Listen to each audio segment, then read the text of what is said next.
नमस्कार दोस्तों, मैं गौतम पाल और आप देख रहे हैं Pratyusha nursery and seeds technique of germination.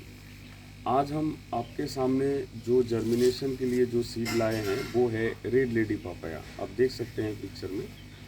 बहुत से कस्टमर की डिमांड थी कि पपाया को जर्मिनेशन कैसे किया जाए, क्योंकि जो मीडियम हम लोग जर्मिनेशन के लिए यूज़ करते हैं वो अक्सर गलत होता है और जर्मिनेशन सही नहीं आता है। ज़्यादातर देखा जाता है कि हम लोग कोकोपीट में जर्मिनेशन करते हैं और सैंड में करते हैं, लेकिन कोकोपीट और सैंड दोनों परफेक्ट जर्मिनेशन मीडियम नहीं है।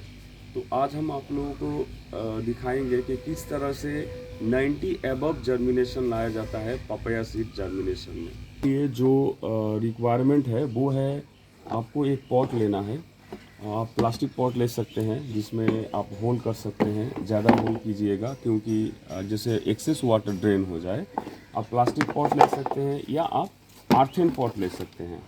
ये आर्थेन पॉट है, आप आर्थेन पॉट ले सकते हैं। जनरली आर्थेन पॉट में एक ही होल रहता है, इसको कवर करना है किसी भी सख्त चीज़ से, तो ये ज़रूरी है। दूसरी जो ज़रूरी चीज़ है वो है आपको मीडियम, कौन सा मीडियम में करना है। ज़्यादातर बेस्ट जर्मिनेशन आता है सॉइल में, तो आपको सॉइल लेना है, वो भी अच्छे तरह से उसको गूढ़ा कर लीजिएगा। और आपको लेना है वर्मी कंपोस्ट। ये ध्यान रखना है कि आपको सॉइल 3 भाग लेना है और 1 भाग लेना है आपको वर्मी कंपोस्ट, और इसको अच्छी तरह से मिक्स कर देना है। सैंड में भी होता है जर्मिनेशन, लेकिन मिट्टी में जर्मिनेशन अच्छा आता है। सो आपको इस चीज़ की ध्यान रखनी पड़ेगी कि अगर अच्छी जर्मिनेशन लाना है पपाया सीड में तो आपको इसको सॉइल में ही करना है। इसको प्रॉपरली मिक्स कर ले।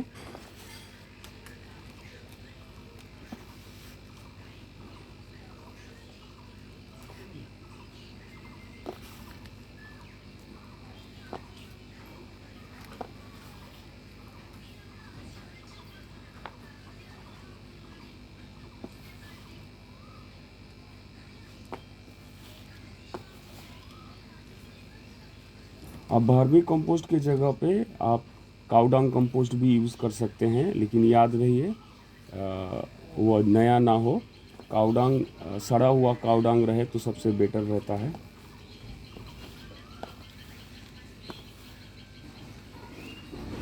वर्मी कंपोस्ट कॉमर्शियली उपलब्ध है, आप कहीं से भी, आपके नियरेस्ट कहीं से भी आप कलेक्ट कर सकते हैं। तो इसको अच्छी तरह से प्रॉपरली मिक्स कर लें। अब आता है सीड। ये है रेड लेडी पपाया सीड। तो इसकी मैंने कुछ ड्राई सीड निकाल के रखे हैं। तो ध्यान रखिए कि ये सीड तो, ड्राई सीड तो बहुत हल्के होते हैं, लेकिन इसको आपको प्रॉपरली वाटर में सोक करना है।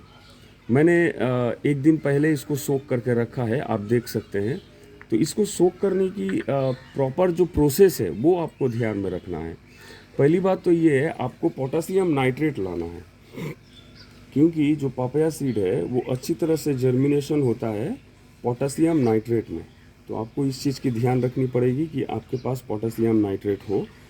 पहले 30 मिनट्स 30 मिनट तक पोटेशियम नाइट्रेट में इस सीड को डुबा के रखना है।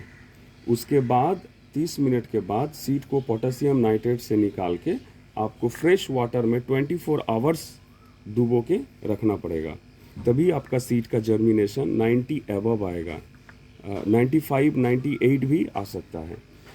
अगर आपके पास पोटेशियम नाइट्रेट ना हो तो आप ध्यान दें कि आपके घर में ही उपकरण है, आप उसी से भी जर्मिनेट कर सकते हैं। वो है गर्म पानी।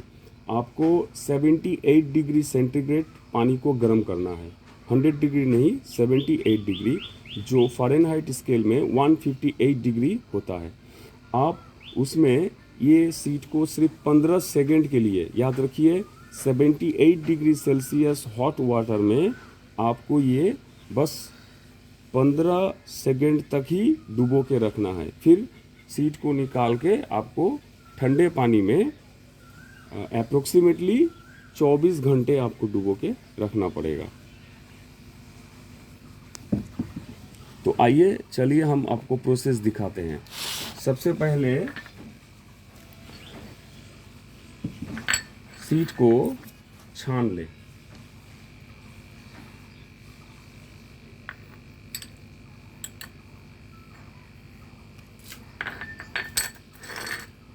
फिर सीड में आप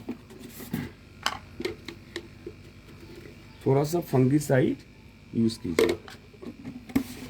फंगिसाइड इसलिए यूज़ किया जाता है जैसे आपके सीड में फंगस ना लगे, ये ज़रूरी है। छोटी छोटी चीज़ इम्पॉर्टेंट रोल प्ले करता है, सो आपको ये ध्यान रखना है। उसके बाद हम लोग पॉट को फिलअप करेंगे।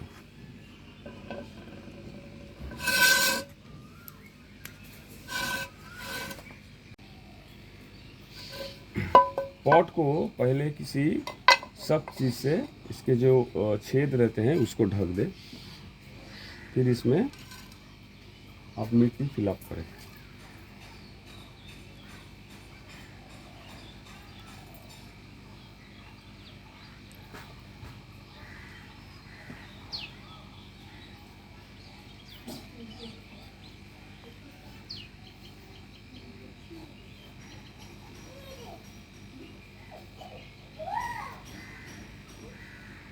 हल्के हाथों से मिट्टी को दबा दें।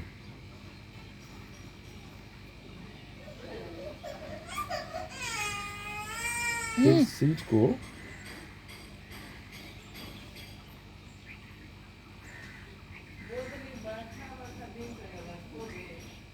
एक से 1.5 इंच गैप आप बिठा दें, क्योंकि जर्मिनेट होने के बाद इसको थोड़ी जगह लगती है, इसलिए 1 से 1.5 इंच गैप इसको बिठाएं।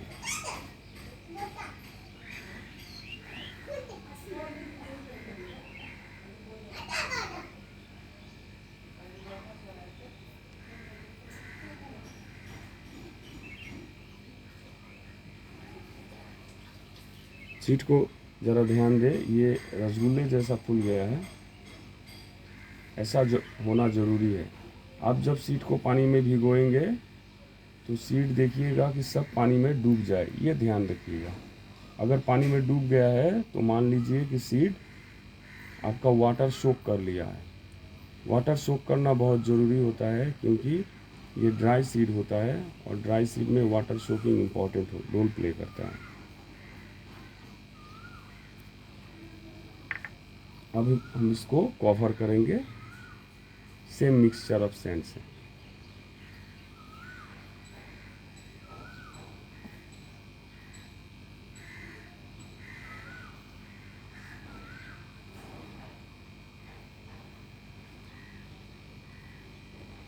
एक चीज़ का हमेशा ध्यान दें कि सीड की थिकनेस जितनी हो बस उतना ही सॉयल उसके ऊपर दे, चाहे कोई भी मीडियम हो, सॉयल हो, कोकोपीट हो या सैंड हो।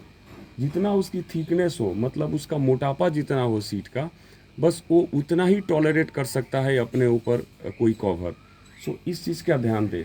ज़्यादातर होता है कि सीड को आप सही सब प्रोसेस सही कर लिए और ऊपर जो मिट्टी है वो ज़्यादा चढ़ा दिए, तो क्या होता है कि सीड निकल नहीं पाता है। तो इसलिए कोई भी मीडियम हो, बस उसकी ध्यान रखें कि सीड का जो थिकनेस है बस उतना ही उसके ऊपर कवर दे, और उसके बाद पानी से सही से इसको भिगो दीजिए।